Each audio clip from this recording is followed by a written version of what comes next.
Today, we are incredibly fortunate to have her here with us to inspire us with her story of resilience and hope.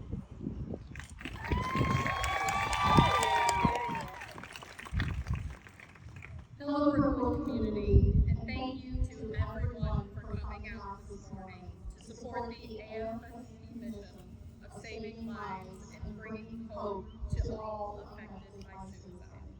My name is Grace Dossaker, and I'm a 2019 graduate of Brookwood High School. But I come here today as more than just an alumni and neighbor. I come as someone who lives with mental illness, has struggled with suicide and self-harm, and am now in long-term recovery.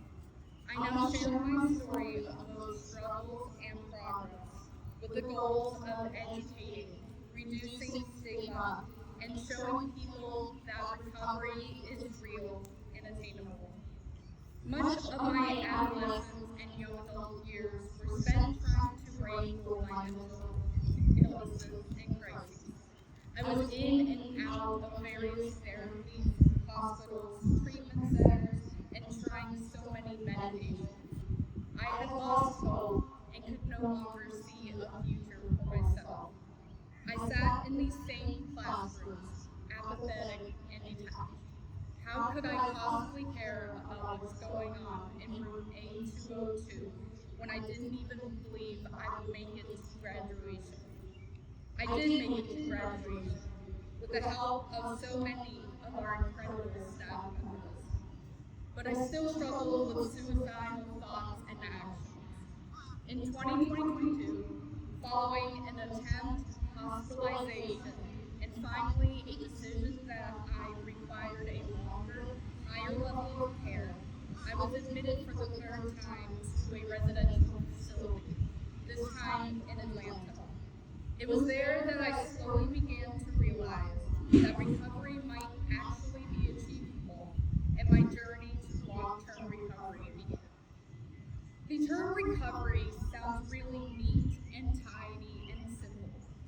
I will be the first to tell you that it's anything but. It's a winding road filled with steps both forward and sideways, pauses and breaks. Some days I thought that I wouldn't be able to hold on. And that's where, if I could impart just one thing I learned on my journey onto you today, it would be that I wouldn't have been able to make it to where I am now without letting others in, which is a scary and monumental thing to do, I know. But once I realized that one, I was not going to be able to do it on my own. Two, that there were people who were able and willing to help support me. And three, that there were resources out there to help me navigate life with mental illness. It was only then that my journey truly began. We found a medication combination that works for me, a therapist who specializes in dialectical behavior therapy and treating PTSD.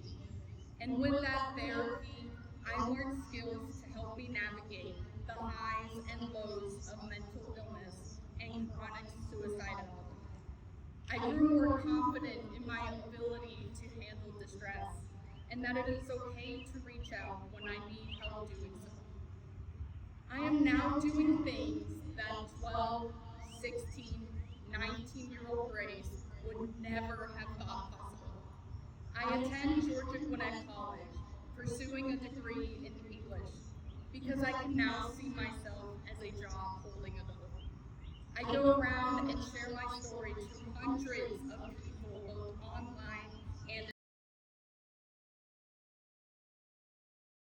legislators at the Capitol for mental health accessibility, and so our transgender and LGBTQIA youth can feel safe to be their authentic selves.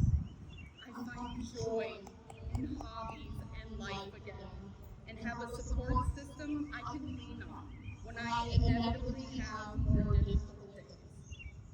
And that's one of the reasons we're here today, isn't it? To show in a physical and real sense that no one is alone.